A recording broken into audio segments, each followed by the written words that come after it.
పరిశుద్ధ గ్రంథములోని పాత నిబంధన విభాగము, కీర్తనల గ్రంథము 46వ కీర్తన మొదటి వచనమును నేనే చదువుతున్నాను, దయచేసి చిత్తగించండి. దేవుడు మనకు ఆశ్రయమును దుర్గమునై ఉన్నాడు. దేవుడు మనకు ఆశ్రయమును దుర్గమునై ఉన్నాడు. ఆపత్కాలములో ఆయన నమ్ముకొనదగిన సహాయకుడు.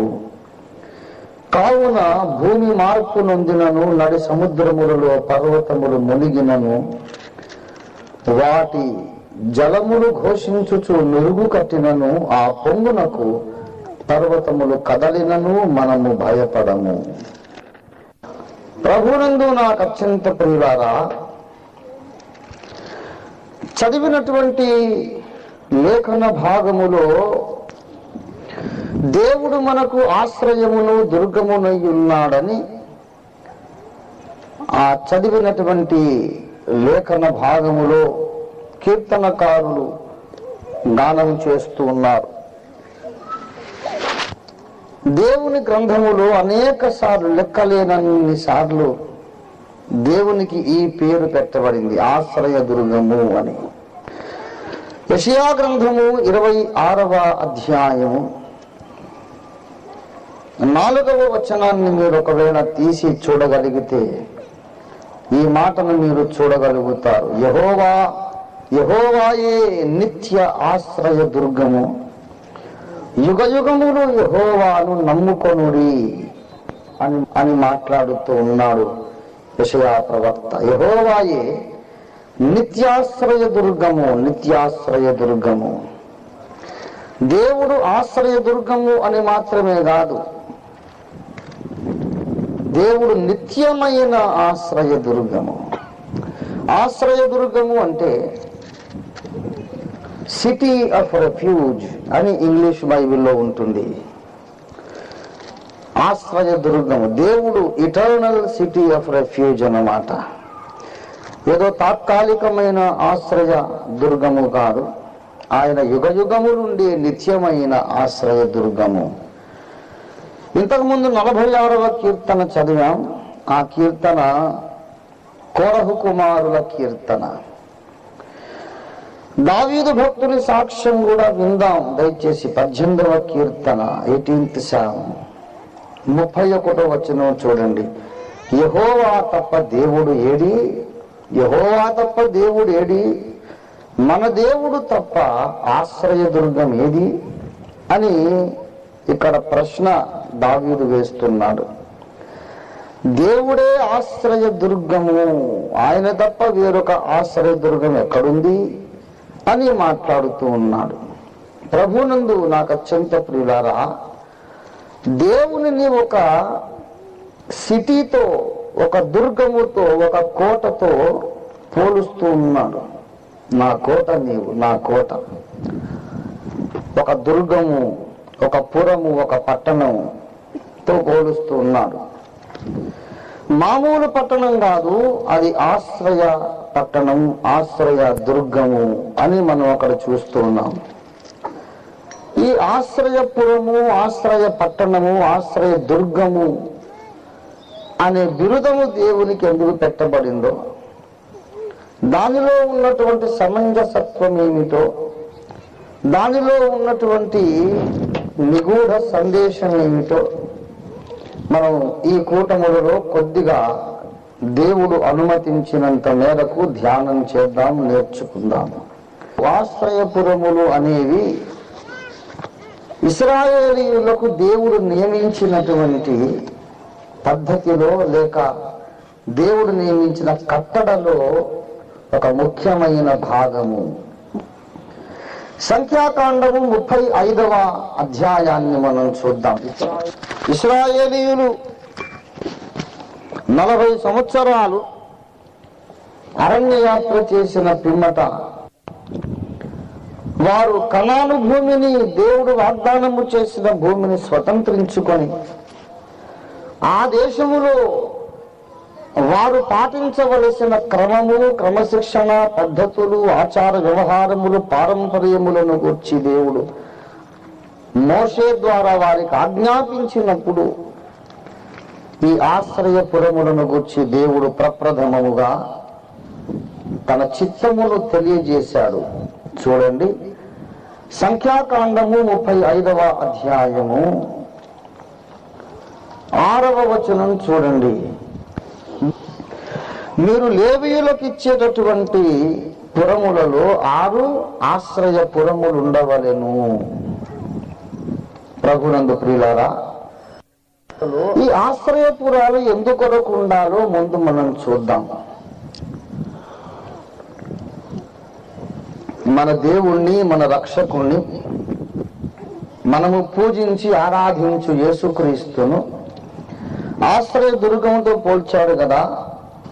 భక్తులందరూ అలాగే పోలుస్తున్నారు. యెషయా అదే మాట అన్నాడు, కోరహు కుమారులు అదే మాట అన్నారు, దావీదు భక్తుడు అదే మాట అన్నాడు.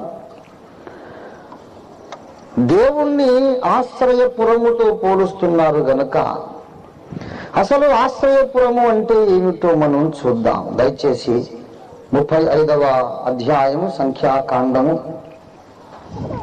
10వ వచనం చూడండి. 9 నుండి కూడా చూడవచ్చు. మరియు యెహోవా మోషేకు ఇలాగ సెలవిచ్చెను, నీవు ఇశ్రాయేలీయులతో ఇట్లనము, మీరు యొర్దాను దాటి కనాను దేశములోనికి వెళ్ళిన తరువాత ఆశ్రయపురములుగా ఉండుటకు మీరు పురములను ఏర్పరచుకొనవలెను. పొరపాటున ఒకని చంపిన వాడు వాటిలోనికి పారిపోవచ్చును. ప్రభునందు ప్రియులారా, పొరపాటున ఒకని చంపిన వాడు నరహంతకునికి ఆశ్రయపురములన్నమాట. ప్రభునందు ప్రియులారా, ఈ మాట ఓపెన్ గా దేవుని వాక్యంలో ఇదే మాట వ్రాయబడింది.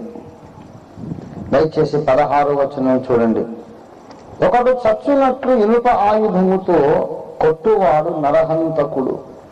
ఆ నరహంతకునికి నిశ్చయముగా మరణ శిక్ష విధించవలెను. దేవుని బిడ్డలారా, నరహంతకుడు అంటే మనిషిని చంపిన వాడు నరహంతకుడు.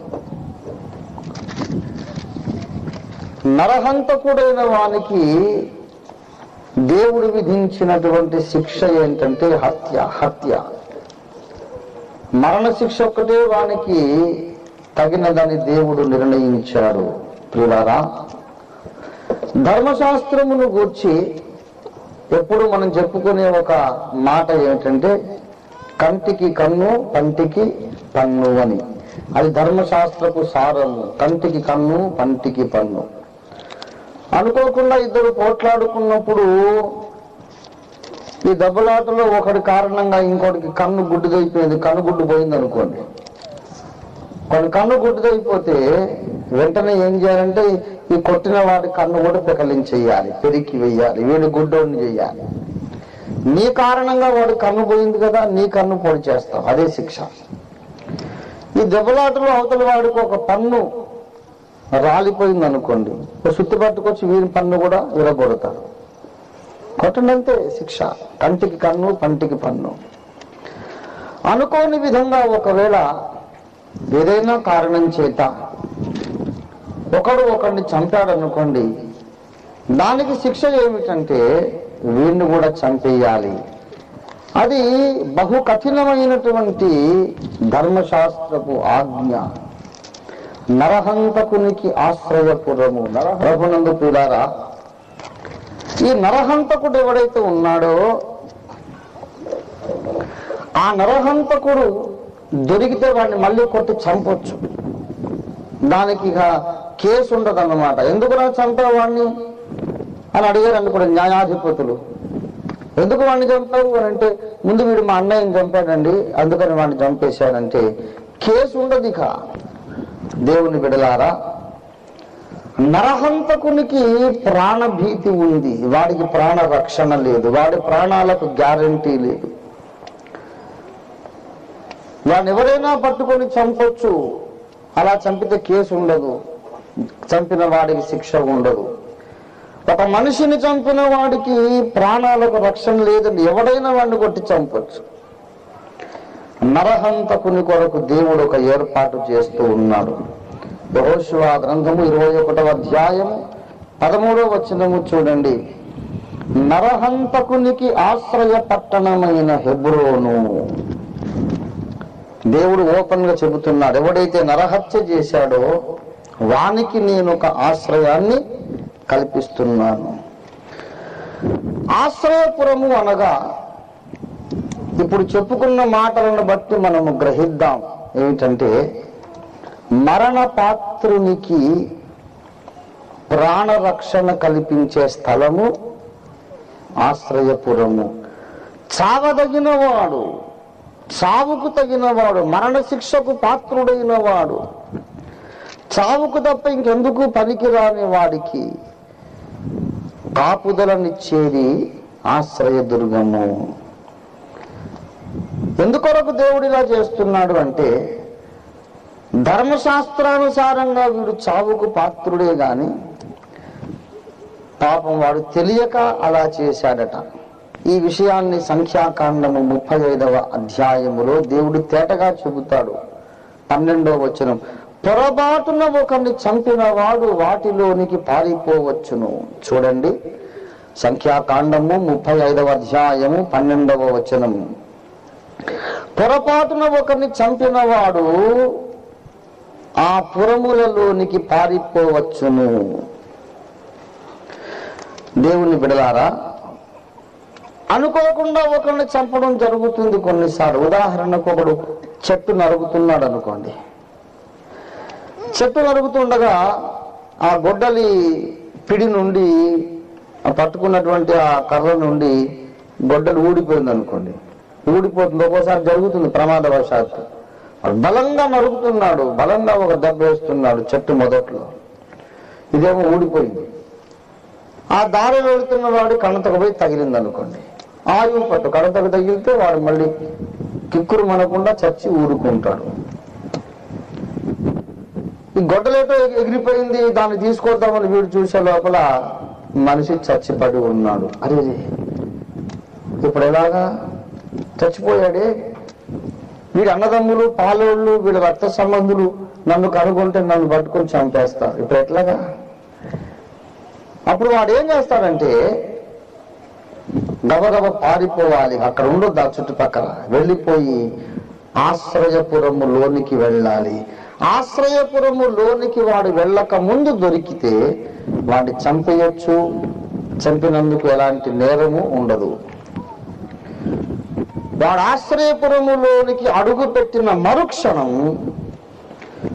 హత్య విషయము ప్రతి హత్య చేయు వారికి వాని మీద అధికారం లేదు. ప్రతి హత్య చేసే వాళ్ళు ఉంటారు, పగ తీర్చుకునే వాళ్ళు ఉంటారు. మా వాడిని చంపేవరా, నిన్ను కూడా చంపేస్తామని వెంటబడుతున్నారు అనుకోండి. అల్లంత దూరాన్ని ఫర్లాగు దూరం ఉన్నారు, వీడేమో ఫర్లాగు ముందు పరిగెడుతున్నారు. హంతకుడు ప్రతి హత్య చేసే వాళ్ళేమో ఒక ఫర్లాగు వెనక వెంటాడుతున్నారు. వాళ్ళు తరుముకొస్తున్నారు, వీడేమో పారిపోతున్నాడు, ప్రాణభీతితో పరిగెత్తి వెళ్ళిపోతున్నాడు. సరిగ్గా ఆశ్రయపుర ద్వారము దగ్గరికి వచ్చి ఒక్కడుగు లోపలికి వేసేసరికి వాళ్ళు అక్కడే ఆగిపోతారు. లేదురా, ఇక వాడిని మనం ఏమీ చేయలేము. ఆశ్రయపురములోనికి వెళ్ళాడు కనుక వాడిని మనం ఏమీ చేయలేము అని వాడిని వదిలేస్తారు అంతే. ఇక పొరపాటున ఒకరిని చంపిన వాడు పారిపోయి దాగుకొనున్నట్లు ఆ ఆశ్రయపురములోనికి ఈ నరహంతకుడు వెళ్ళాలి. దేవుని బిడలారా గమనించండి, 22వ వచనం. అయితే పగబట్టక, సంఖ్యాకాండం 35:22. అయితే పగబట్టక హఠాత్తుగా వానిని పొడిచినను, పొంచి ఉండక వాని మీద ఏ ఆయుధమునైనా వేసినను, వానిని చూడక ఒకడు చచ్చినట్లు వాని మీద రాయిపడ వేసినను, దెబ్బతిన్నవాడు చనిపోయిన ఎడల కొట్టినవాడు వాని మీద పగబట్టలేదు, వానికి హాని చెయ్యగోరలేదు. దెబ్బతిన్నవాడు చచ్చిపోతే ఈ చంపినవాడు వాని మీద పగబట్టలేదు, హాని చేద్దాం అనుకోలేదు, కానీ అనుకోకుండా ప్రమాదవశాత్తు జరిగిపోయింది. న్యాయవంతుడైన దేవుడు ఏం చేస్తున్నాడంటే, బాబు నేరము జరిగింది కానీ దానికి మొత్తము నీవే బాధ్యుడివి కాదు. దేవుని న్యాయం ఎంత గొప్పదో చూడండి. తప్పు జరిగింది, హత్య జరిగింది, నీవే మొత్తం బాధ్యుడివి కాదు, నీకు తెలియకుండానే జరిగిపోయింది. చావుకు తగిన నేరము చేశావు, కానీ నీవే టోటల్ గనక నిన్ను నేను రక్షించగోరుతున్నాను. ఒకసారి ఆశ్రయపురములో ప్రవేశించిన వాడు దాంట్లో ఉన్నంత వరకే వాడికి రక్షణ, దాని లోపల ఉన్నంత వరకే వాడికి భద్రత. ఒకసారి అడుగు బయట పెట్టాడు అనుకోండి, వాడి ప్రాణాలకు మళ్ళీ గ్యారంటీ లేదు. ఏమో అది వాడి దురదృష్టం. వాడు లోపల ఉండరా నాయన అని చక్కగా ఆశ్రయపురము నేను కట్టి పెడితే, బయటికి వెళ్ళొద్దురా నాన్న అని వాడికి చక్కగా వాడికి బుజ్జగించి నచ్చజెప్పి బుద్ధి చెప్పి ధర్మశాస్త్రోపదేశం వాడికి చేస్తే, ఉపదేశమును పెడచెవిని పెట్టి వాడు బయటికి వెళ్ళిపోయాడు. వాడి దురదృష్టం, చస్తే చచ్చాడు. వాడు దేవుని మాటను అలక్ష్యము చేసినందుకు చచ్చాడు. ఆశ్రయపురము లోనికి వెళ్ళగానే ఎక్కడ లేని భద్రత, రక్షణ, కాపుదల, క్షేమము. ఇదంతా చూస్తూ ఉంటే మనకు వెంటనే ఒక మాట జ్ఞాపకం రావాలి. రోమాపత్రిక 8వ అధ్యాయం 1వ వచనములో ఇలాగు లేఖనం మాట్లాడుతున్నది, కాబట్టి ఇప్పుడు క్రీస్తు యేసు నందున్న వారికి ఏ శిక్షా విధియు లేదు. ఆశ్రయపురము లోపల ఉన్నటువంటి నరహంతకునికి శిక్షావిధి లేదు. క్రీస్తు యేసు లోపల ఉన్న వానికి ఏ శిక్షా విధియు లేదు. అక్కడేమో సంఖ్యాకాండం 35లో ఆశ్రయపురము లోపల ఉన్నవాడు, రోమాపత్రిక 8:1లో క్రీస్తు లోపల ఉన్నవాడు. అక్కడేమో ఆశ్రయపురము లోపల ఉంటే ప్రతిదండన ఉండదు. కొత్త నిబంధనలోనేమో క్రీస్తు లోపల ఉంటే ప్రతిదండన ఉండదు. గనుక క్రీస్తు దేనిని పోలి ఉన్నాడు చెప్పండి? ఆశ్రయపురమును పోలి ఉన్నాడు. అందుకే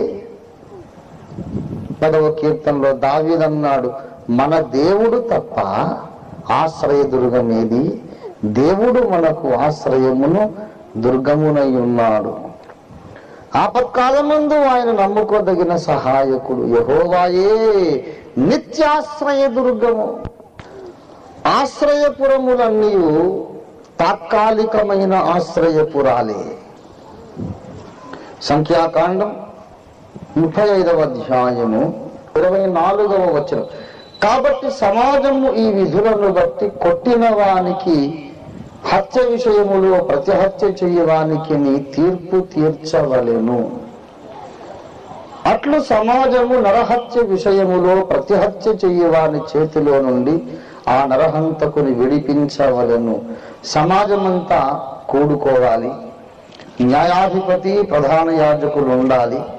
వాళ్ళు తీర్పు తీర్చాలి. బాబు, మీ అన్నయ్యకు వీడికి ఇంతకుముందు పాత పగలు ఏమైనా ఉన్నాయా?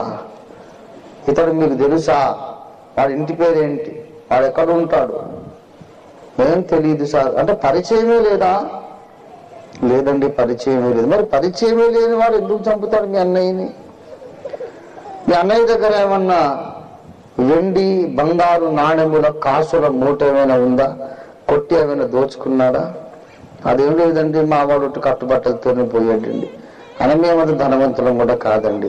మరి సొమ్ము కాశించి చంపలేదు, పాత పగ కూడా లేదు, మరి పరిచయమే లేదు, ఎందుకు చంపుకుంటాడు? చంపితే వాడికి వచ్చే లాభం ఏంటి? ఏమైనా నరమాంస భక్షకుడా? చంపేసి మీ వాడి మాంసం ఏమన్నా కోసుకొని పేల్చుకొని తిన్నాడా? ఎందుకు చంపుతాడు? అదేనండి బాబు, నేను చెబుతున్నాను, అసలు అనుకోకుండా జరిగిందండి, నేను కావాలని చంపలేదండి అంటాడు వాడు. ఇదంతా చెప్పడానికి, వినడానికి ఆ ప్రతిహత్య చేసే వాళ్ళ ఓపిక ఉండాలి కదా. మావాడు చచ్చిపోయాడని ఆవేశంలో, ఉద్రేకంలో, పిచ్చి కోపంలో ఏమైనా చేసేస్తారు. గనక కొంత టైం కావాలి, ఆవేశము చల్లారడానికి టైం కావాలి, తీర్పు తీర్చడానికి టైం కావాలి, ఇరుపక్షాల సాక్ష్యాధారాలు విచారణ చేయడానికి టైం కావాలి. తీర్పు దినము కనుక వాడు అందులో ఉండాలి. ఈ లోపల వాడు ఎప్పుడు బయటకు వచ్చేసేయాలంటే చూడండి దయచేసి 25వ వచనం చూడండి. పరిశుద్ధ తైలముతో అభిషేకించబడిన ప్రధాన యాజకుడు మృతి నొందు వరకు అక్కడనే నివసింపవలెను. బాగా వినండి, 25వ వచనం చూడండి. అట్లు సమాజము నరహత్య విషయములో ప్రతిహత్య చెయ్యువాని చేతిలో నుండి ఆ నరహంతకుని విడిపించవలెను. అప్పుడు సమాజము వాని ఊరికి పంపించవలెను అని లేఖనం చెప్పడం లేదు. ఏం చెబుతున్నదో బైబిల్ చూడండి దయచేసి. 25 వాడు ఊరికి వెళ్ళిపోవాలని కాదు, వాడిని విడిపించారు. అరే బాబు, వీడిని మీరు కొట్టొద్దు, చంపొద్దు, వాడు కావాలని చేసింది కాదు, క్షమించేసేయండి, వదిలేయండి అని యాజకుడు న్యాయాధిపతి తీర్పు తీరుస్తారు. ఇంటికి వెళ్ళిపోరా బాబు అని వీడిని పంపొద్దు, పంపితే మళ్ళీ వీడి ప్రాణాలకు గ్యారంటీ లేదు. న్యాయమైన అన్యాయమైన వాడు మా వాడిని చంపాడు కాబట్టి మేము వాడిని చంపుతామంతే అనుకునే మూర్ఖులు ఉంటారు. కనుక గ్యారంటీ లేదు. అందుకే వాడిని ఎక్కడికి పంపాలో తెలుసా? అప్పుడు సమాజము వాడు పారిపోయిన ఆశ్రయపురమునకు వాని మరలా పంపవలను. చూసారా, ఎప్పటి వరకు ఉండాలంటే పరిశుద్ధ తైలముతో అభిషేకింపబడిన ప్రధాన యాజకుడు మృతి నొందు వరకు వాడు అక్కడనే నివసింపవలను. ఎప్పటిదాకా అండి? ప్రధాన యాజకుడు చచ్చిపోయేదాకా. మనకొక ప్రధాన యాజకుడు ఉన్నాడు. మన ఆశ్రయపురం ఎవరు చెప్పండి? యేసుక్రీస్తే మన ఆశ్రయపురము. మన ప్రధాన యాజకుడు ఎవరు చెప్పండి? యేసుక్రీస్తే మన ప్రధాన యాజకుడు. అయితే ప్రియులారా, ఇశ్రాయేలీయుల ప్రధాన యాజకుడు కొంతకాలం అయినాక ముసలివాడై చచ్చిపోతాడు. గాని మన ప్రధాన యాజకుడు ఎప్పటికైనా చచ్చిపోతాడా? ఇదిగో నేను మృతుడనైతిని గాని యుగ యుగములు సజీవుడనై ఉన్నానన్నాడు. దేవునికి స్తోత్రం కలుగునుగాక. హల్లెలూయా, హల్లెలూయా. యేసయ్య యుగ యుగములు సజీవుడైనటువంటి ప్రధాన యాజకుడు. ప్రధాన యాజకుడు చచ్చిపోతే ఇక వాడికి ఆశ్రయపురములో రక్షణ దొరకదు, బయటికి వెళ్ళిపోవాలి. కానీ మన ఆశ్రయపురం అటువంటిది కాదు. మన ఆశ్రయపురం ఎటువంటిదంటే నిత్యాశ్రయ దుర్గము. ఇశ్రాయేలు వారికి ఆశ్రయ దుర్గం ఉంది కానీ అది నిత్యమైనది కాదు. కానీ మనకొక ఆశ్రయ దుర్గం ఉంది, అది నిత్యమైన ఆశ్రయ దుర్గము. ఆశ్రయ దుర్గం అనగా తనకు తెలియకుండానే మరణపాత్రుడైన ఒక అభాగ్యునికి, నిర్భాగ్యునికి, దురదృష్టవంతునికి ప్రాణభిక్ష పెట్టే అద్భుతమైన స్థలము ఆశ్రయపురం. మీకు తెలుసో లేదో మనమందరము నరహంతకులమేనండి. అపొస్తలుల కార్యాలు 2వ అధ్యాయము 36వ వచనం చూడండి దయచేసి. 2:36. మీరు సిలువ వేసిన ఈ యేసునే దేవుడు ప్రభువుగాను క్రీస్తుగాను నియమించెను. మీరు సిలువ వేసిన ఈ యేసునే. ప్రభునందు ప్రియులారా, యేసు చావడానికి మనము కారణం, యేసు మరణానికి మనమే కారణం. అరే నాకు తెలియదండి అంటావేమో, నీకు తెలియకపోవచ్చు కానీ నీకోసమే యేసు మరణించాడు. నీవు మంచివాడివై ఉంటే ఒకవేళ యేసు చావకపోవునేమో. నీ పాపమును బట్టి యేసు ప్రభువారు మరణించారు నీకోసమే. భక్తులెందరో ఈ విషయాన్ని గమనించి, గ్రహించి, గుర్తించారు. ఆనాటి యూదులెవరో నిన్ను చంపారని అనుకున్నాను తండ్రి. కాదు కాదు కాదు కాదు, అయ్యయ్యో నేనే కారకుణ్ణి. ఈ యేసయ్య బ్రతికిన కాలం ఎక్కడ, ఈ భక్తుడు బ్రతికిన కాలం ఎక్కడ? దాదాపు 1900 ఏళ్ల గ్యాప్ ఉంది. యేసయ్యను నేనే సిలువకు కొట్టాను అని పాడుతున్నాడు భక్తుడు. నిజముగా నీ మనోనేత్రాలు వెలిగించబడితే నీవు కూడా ఈ మాట హృదయపూర్వకంగా అనగలుగుతావు, నేనే సిలువ వేశాను ప్రభువా, నా కొరకు నా కొరకు నా కొరకే నీవు వధింపబడ్డావు.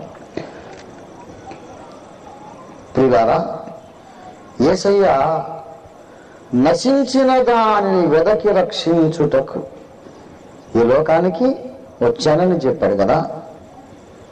దానికి తార్కాణముగా, ఉదాహరణగా, దృష్టాంతంగా కొన్ని ఉపమానాలు చెప్పాడు. మీలో ఏ మనుష్యునికైనను 100 గొర్రెల నుండి 4 తప్పిపోయిన ఎడల ఈ 96 కొండల మీద విడిచిపెట్టి ఆ 4 వెదుక వెళ్ళడా అని యేసయ్య అన్నాడు కదా.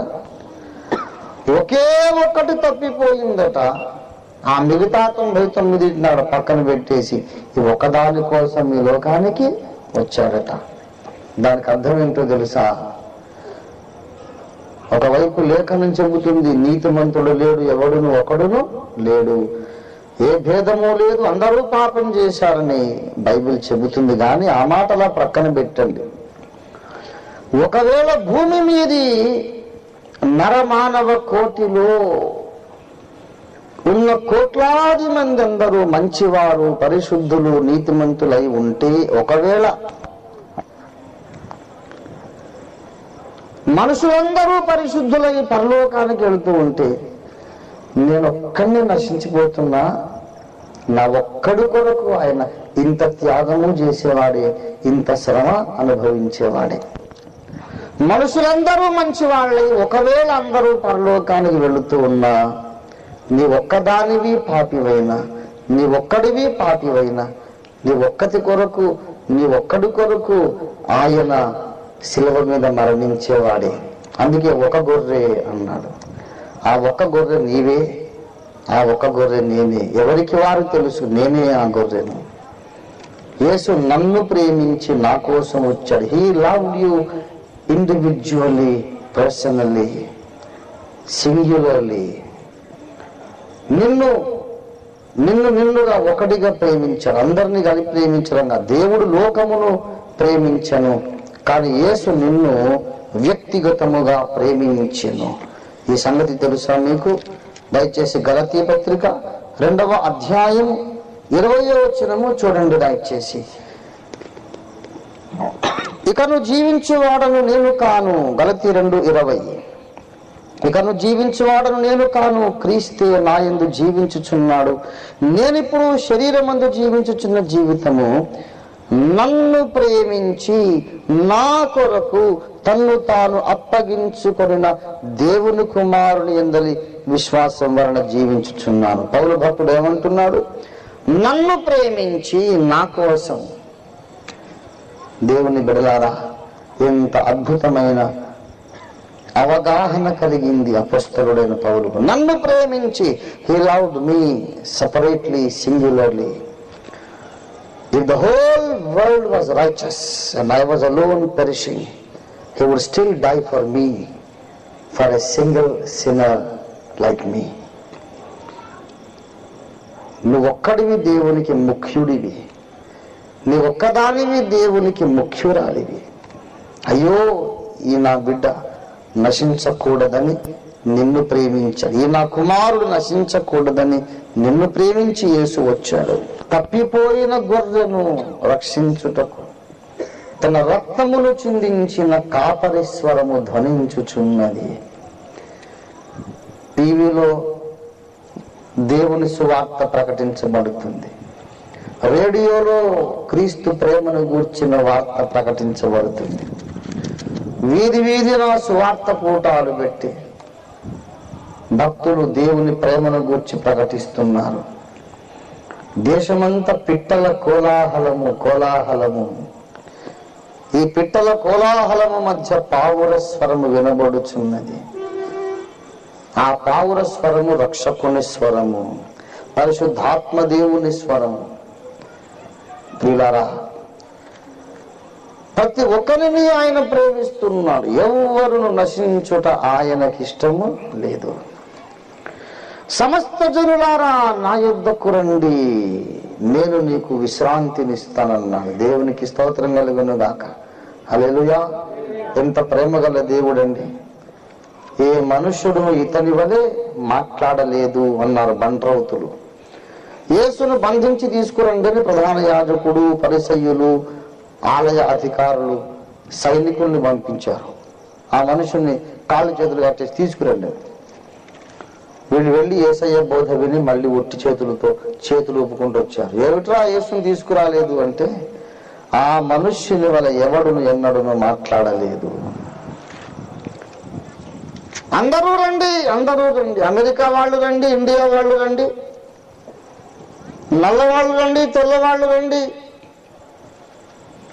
అగ్ర కులాల వాళ్ళు రండి, నిమ్న కులాల వాళ్ళు రండి, అంటరాని వారుగా ఎంచబడిన వాళ్ళు రండి, వీళ్ళను అంటరానోళ్ళని వెలివేసిన దుర్మార్గులు కూడా రండి. అందరూ రండి, నేను మీ పాపములు క్షమిస్తా, మీ దుర్మార్గతలు క్షమిస్తాను, నేను మీకు విశ్రాంతినిస్తాను. అందరూ రండి. ఎంత ప్రేమగల తండ్రి.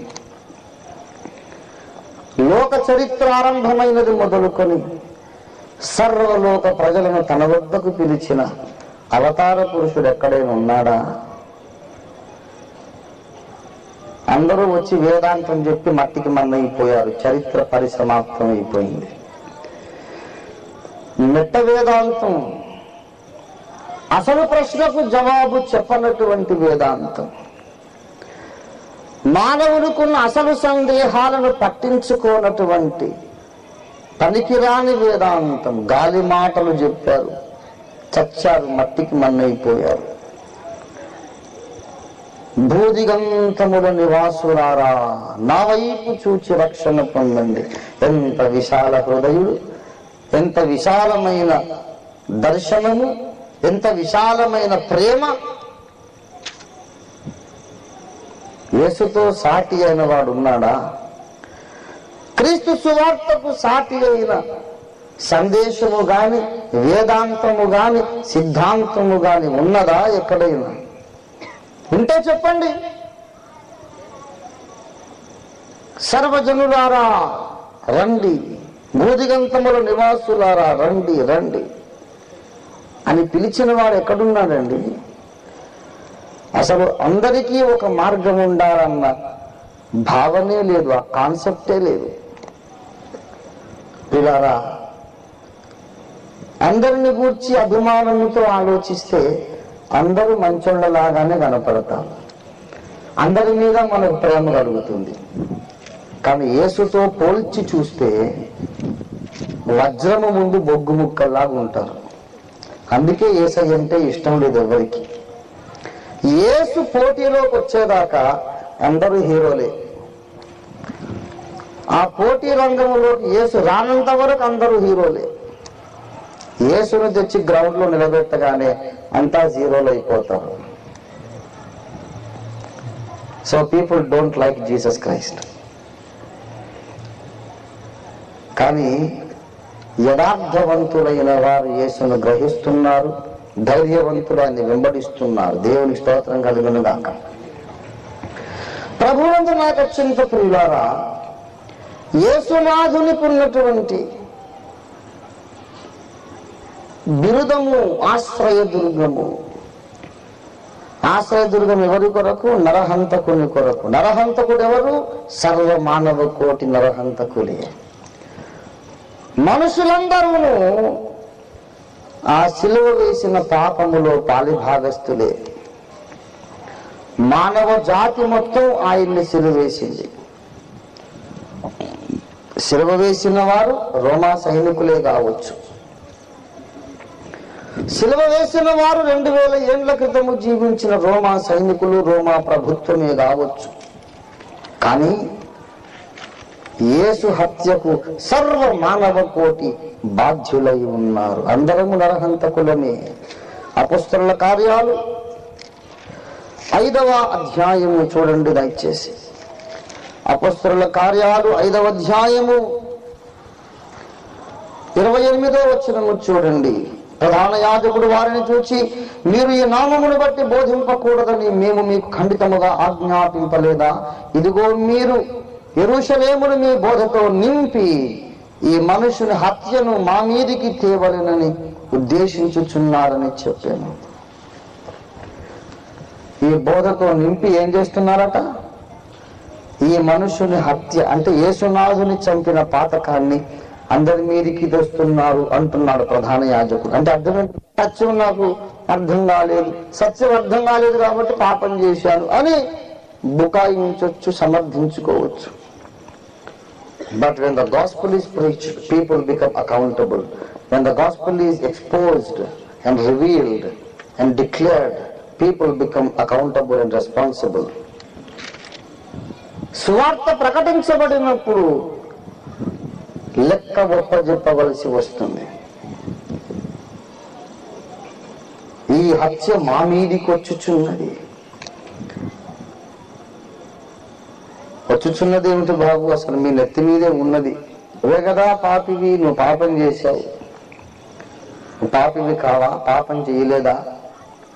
నీ తలంపులో పాపము లేదా? మసిబొగ్గువలే నా మానసమిల్లగా పేదో శసమూహములు మత్సలై, మసిబొగ్గువలే నా మానసమిల్లగా పేదో శసమూహములు మత్సలై,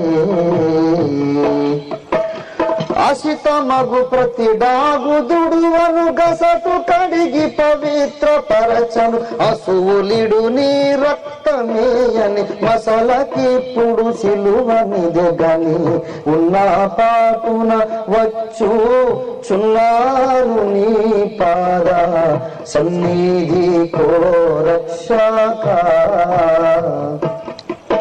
మసిబొగ్గులాగా నా మానసమెల్ల కప్పే దోష సమూహములు మచ్చలై, అసితమగు ప్రతి డాగుతుడువను. అసితం అంటే కారు నలుపు. కారు నలుపు మచ్చలు నా బ్రతుకంతా ఉన్నాయి. పాపము లేని వాడెవ్వడు. యేసునాథుని రక్తము చిందడానికి సర్వ మానవ కోటి బాధ్యులే. ఇంకా పుట్టని వారు కూడా బాధ్యులే, పుట్టబోచున్న వారు కూడా బాధ్యులే. ఆదాము పాపములు పంచుకొనే పుడుతున్నాం అందరం. నరహంతకుల జాతి మనది. నరహంతకుల జాతి మనది. మనుష్య జాతి అంతా హంతకులే, మరణ పాత్రులు. అందుకే చెప్పాడు, పాపమునకు జీతము మరణము, మరణము, మరణము. ఏ భేదమును లేదు, అందరూ పాపము చేశారు. పాపముల వచ్చు జీతము మరణము. మరణ పాత్రుడు ఎవడైతే ఉన్నాడో వానికి ఆశ్రయపురం కావాలి. ఎవరినైతే చంపడానికి ప్రతి హత్య చెయ్యివారు పరిగెత్తుకొస్తున్నారో వాడికి ఆశ్రయపురం కావాలి. ఎవడైతే హత్య చేసి మరణమునకు పాత్రుడయ్యాడో అతడికి ఆశ్రయపురం కావాలి.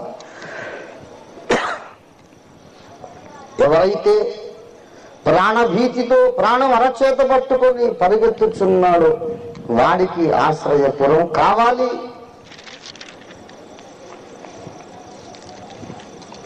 ప్రతి మానవుడు ప్రాణభీతితో పరిగెత్తుచున్నాడు. ప్రతి మానవుడు కూడా ప్రాణ భయముతోనే బ్రతుకుతున్నాడండి. హెబ్రీ పత్రిక 2వ అధ్యాయము, హెబ్రీ పత్రిక 2వ అధ్యాయం 14వ వచనం చూడండి. 14-15 కలిసి ఉన్న భాగంలో సగభాగము నుండి 15వ వచన భాగం చదువుతున్నాను. హెబ్రీ పత్రిక 2వ అధ్యాయం 15వ వచనం. జీవిత కాలమంతయు మరణ భయము చేత దాస్యమునకు లోబడిన వారు.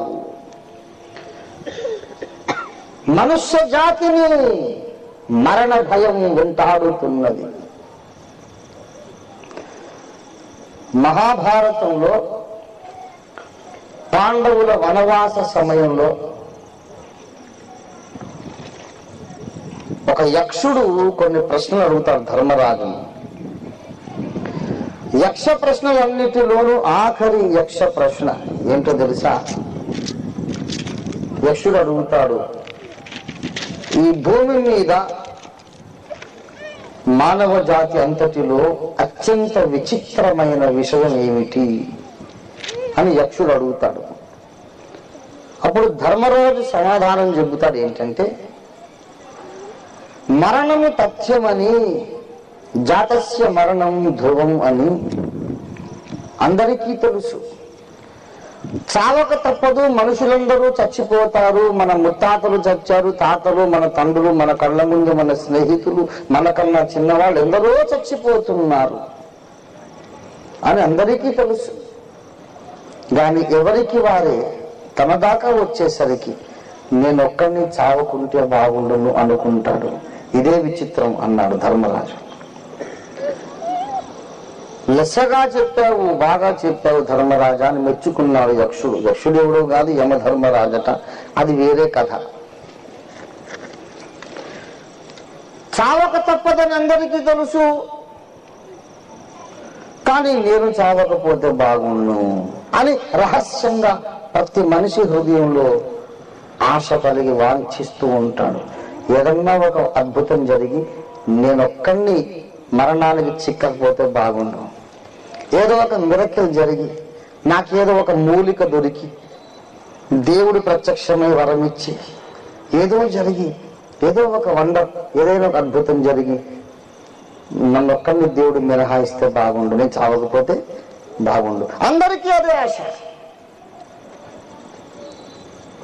ప్రియులారా, నరజాతిని మరణ భయం వెంటాడుతున్నది. ఎందుకని? అడవిలో ప్రాణం అరచేత పట్టుకొని పారిపోవచ్చున్న వాని వలె మనమందరం ఉన్నాం. ఎందుకో తెలుసా? మన మనస్సాక్షికి తెలుసు, ప్రతి హత్య చేయవారు మనల్ని తరుముకొస్తున్నారు. మనం ఏదో తప్పు చేశాం, మన ప్రాణం తీయటానికి ఎవరో పరిగెత్తుకొస్తున్నారు. మనం ఏదో పాపం చేశాం, మన ప్రాణాలు తీయడానికి ఎవరో పరిగెత్తుకొస్తున్నారు. మనకు తెలుసు, somebody is chasing us, someone wants to kill us, someone wants to avenge our crime. మన నేరమునకు శిక్ష విధించాలని ఎవరో పరిగెత్తుకొస్తున్నారు. భయముతో రొప్పుతూ వగర్చుచు పరిగెత్తుచున్న జాతి మనది. మొత్తం జాతి, ప్రెసిడెంట్ ఆఫ్ అమెరికా కానీ, ప్రెసిడెంట్ ఆఫ్ ఇండియా కానీ, రాష్ట్రాల ముఖ్యమంత్రులు కానీ, గల్లీలో దాదాలు గుండాలు కానీ, మాన్యులు కానీ, సామాన్యులు కానీ, అందరూ ఇదే కోవలో ఉన్నారు.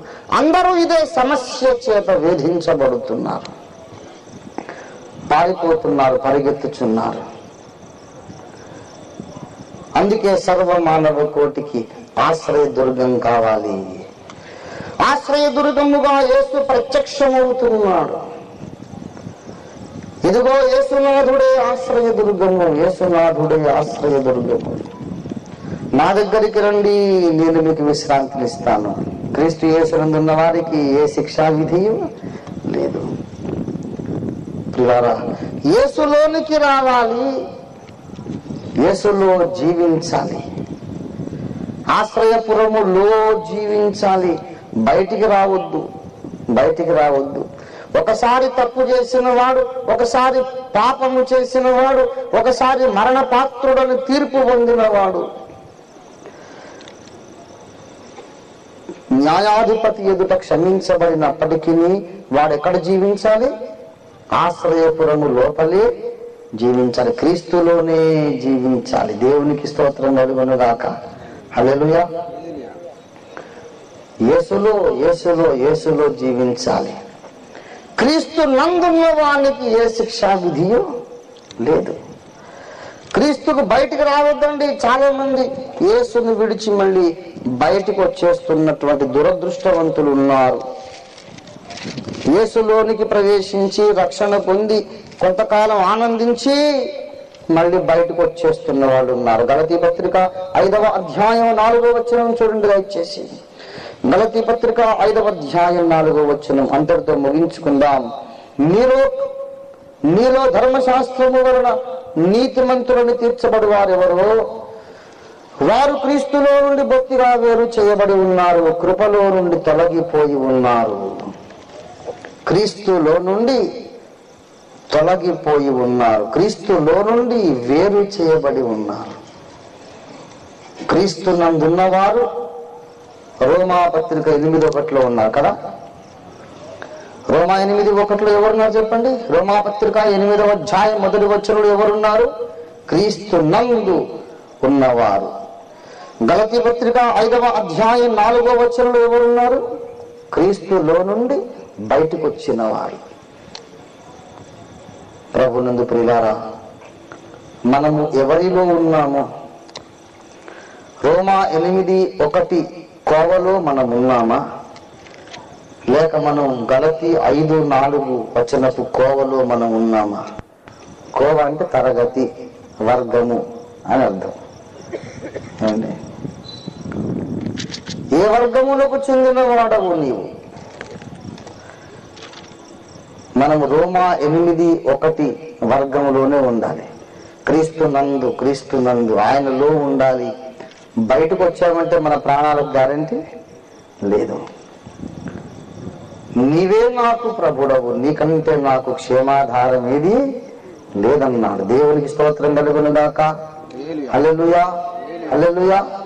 ప్రభునందు ప్రియులారా, మన ప్రభువును మనము నమ్మాము, ఆశ్రయించాము, విశ్వసించాము. దాన్ని ఒక తీర్మానం చేద్దాం. ఆయనలో నుండి మనము ఎన్నటికి బయటికి రావద్దు. Let him be your eternal refuge. Let Jesus be your everlasting shelter. యుగ యుగములు ఆయనలోనే మనము జీవిద్దాం. యుగ యుగములు ఆయనే మనకు నిత్యాశ్రయ దుర్గము. యేసు నందు జీవించుట అనగా అర్థం ఏంటి? యేసులో జీవించుట అనగా ఎన్నో మెలకువలు పాటించాలి. యేసుకు లోబడి జీవించుట, ఆయన కృప మీద ఆధారపడి జీవించుట. యేసులో జీవించడం అంటే కృపలో జీవించడమే. రోమాపత్రిక 5వ అధ్యాయం 2వ వచనంలో, కాబట్టి మనము విశ్వాసమూలమున ఈ కృపయందు ప్రవేశము కలిగిన వారమై అందులో నిలిచి ఉందాం అన్నాడు. Let us have entrance into the grace of God and continue to live there inside the grace of God. The shell called the grace of God. దేవుని కృప అనే ఒక పరిధి, ఒక షెల్ ఉంది. దాని లోపల మనం జీవించాలి. కృపయందు జీవించుట, కృపయందు నిలకడగా ఉండుట అంటే అర్థం ఏంటంటే మన స్వనీతి మీద ఎప్పుడునూ ఆధారపడకూడదు.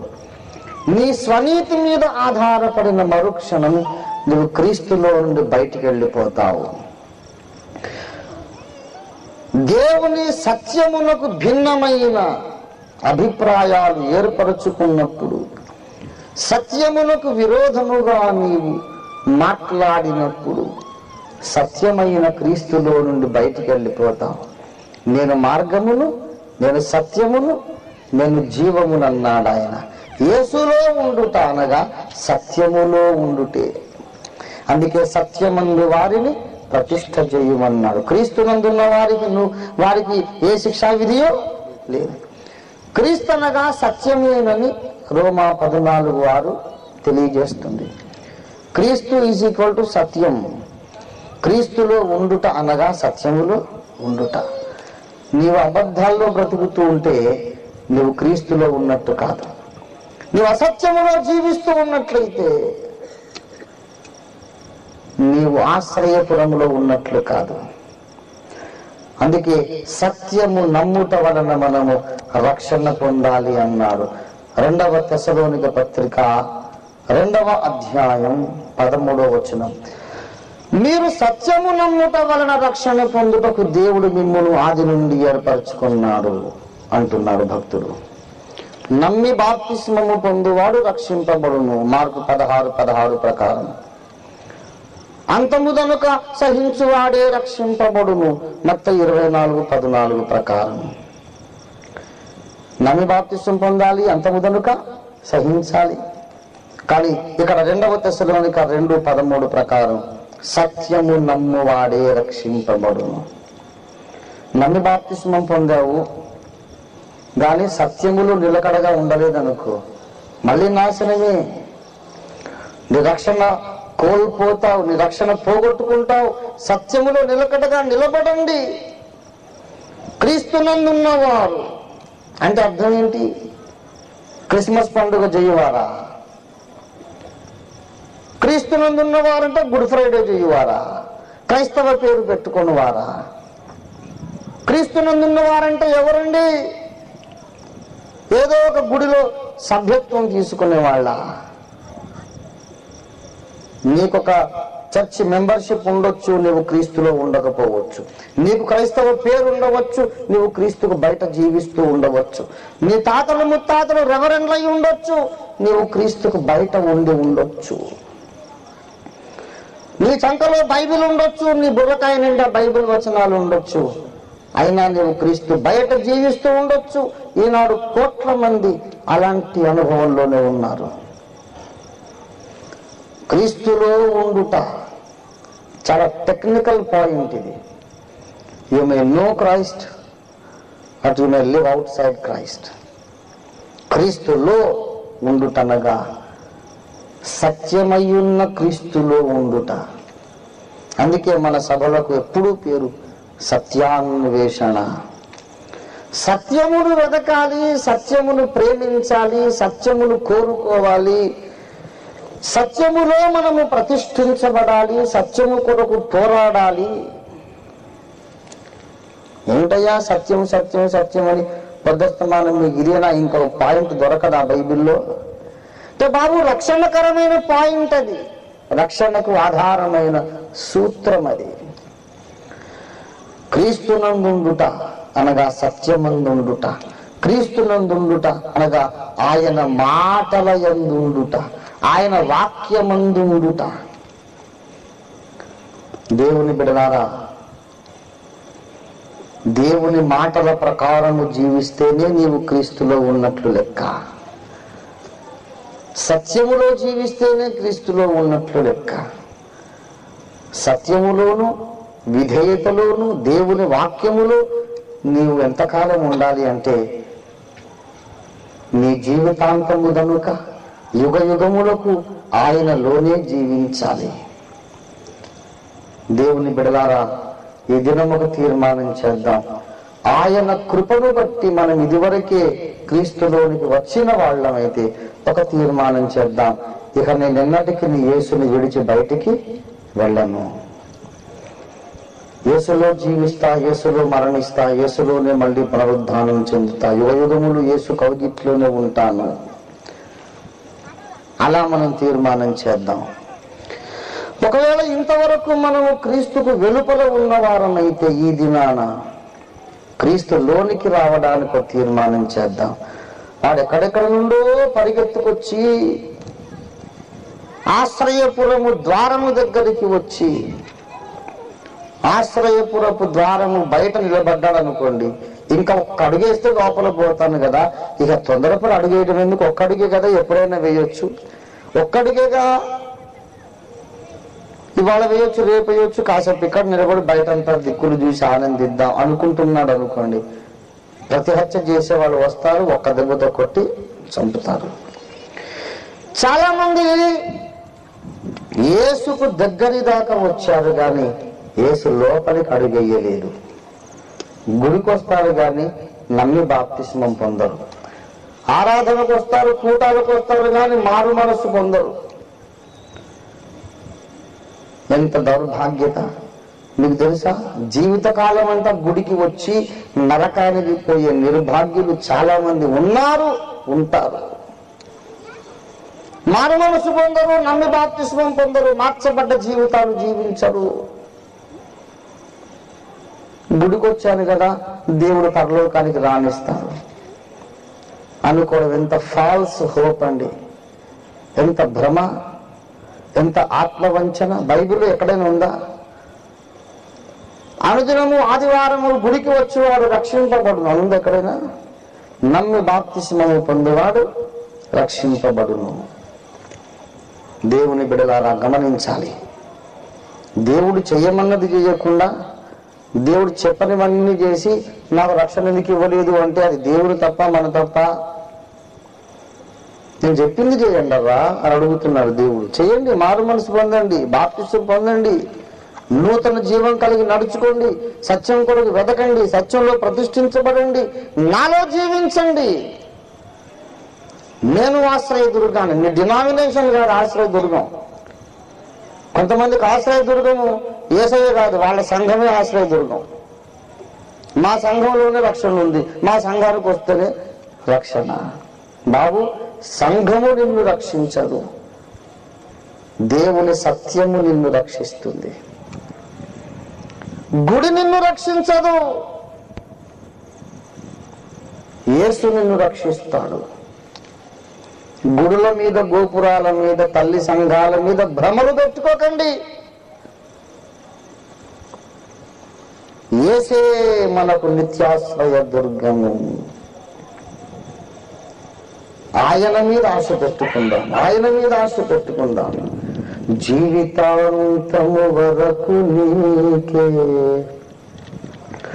సేవ సల్పుదునంటిని, జీవితాంతం వరకు నీకే సేవ సల్పుదునంటిని.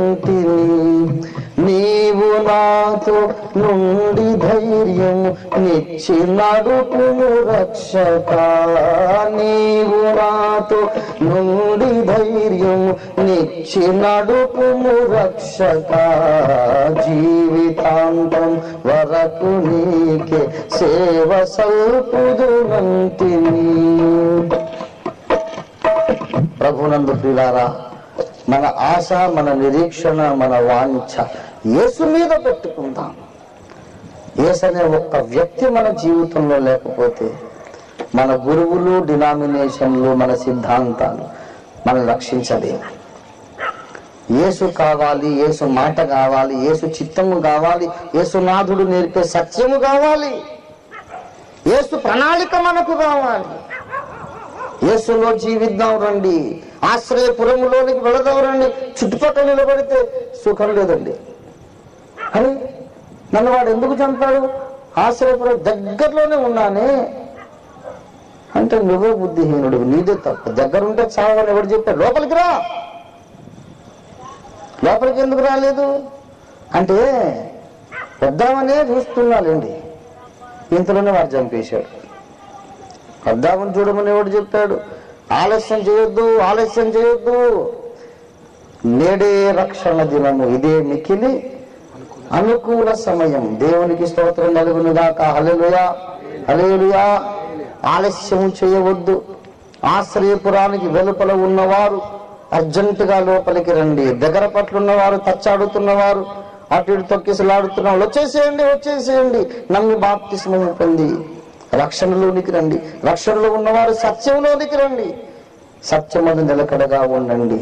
ప్రభు ఈ మాటలను ఆశీర్వదించును గాక. ప్రార్థన చేసుకుందాం.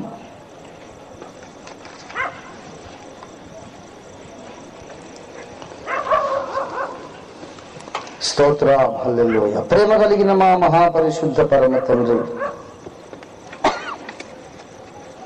సంఘమునకు వెలుపల ఉన్న వారికి, నీ సంఘము లోపల ఉన్న వారికి నీ అవసరమైన మాటలు నీ అనంత కృప చేత, నీ ప్రేమను బట్టి ఈ రాత్రి వేళ సభలో మీరు పలికినందుకు నీకు స్తోత్రాలు చెల్లిస్తున్నాము నా తండ్రి. ఇంకా ఎవరైతే ఈ సందేశం విన్నవారిలో, దగ్గర నుండి దూరం నుండి విన్నవారందరిలో ఎవరైతే రక్షణలోనికి రాలేదో వారు రక్షణలోనికి, క్రీస్తులోనికి వచ్చినట్లు సహాయం చేయండి తండ్రి. ఎవరైతే ఇదివరకే రక్షింపబడినారో వారు సత్యమందు నిలకడగా ఉండి ప్రతిష్ఠించబడుటకు సహాయం చేయండి తండ్రి. నరహంతకునికి ఆశ్రయపురము కావాలి అన్నావు. సర్వ మానవ కోటి అంతా నరహంతకులేనన్నావు. ఆశ్రయపురం ఎవరికి అవసరమో ఆ దీనులము మేమేనని ప్రభువా మీరు మాకు బయలుపరిచినందుకు నీకు స్తోత్రము తండ్రి. అవును, ఒప్పుకుంటున్నాను, నాకు ఆశ్రయపురం కావాలి. ఇక్కడ ఉన్న మాకందరికీ ఆశ్రయపురం కావాలి. 100 కోట్ల సంఖ్య దాటిన భారతీయులకు అందరికీ ఆశ్రయపురం కావాలి.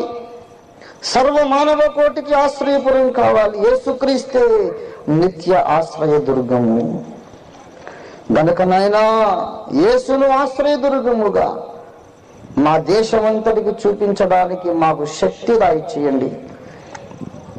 యేసులు ఆశ్రయం పొందకపోతే ఘోర ప్రమాదం పొంచి ఉన్నది, 2వ మరణము పొంచి ఉన్నది, అగ్నిగుండము పొంచి ఉన్నదని మా ప్రియతమ దేశ ప్రజలందరికీ తెలియజెప్పే కృపను, శక్తిని, సామర్థ్యాన్ని మాకు దయచేయండి ప్రభువా. మా భారతదేశంలో ఎవరు నశించకుండా అందరూ రక్షణ పొందటానికి నీ పరిశుద్ధాత్మను మా దేశం మీద కుమ్మరించమని, సర్వలోకము మీద నీ కడవరి వర్షము కుమ్మరించమని యేసు పరిశుద్ధ నామమున మిక్కిలి వినయంతో వేడి ప్రార్థిస్తున్నాము పరమ తండ్రి.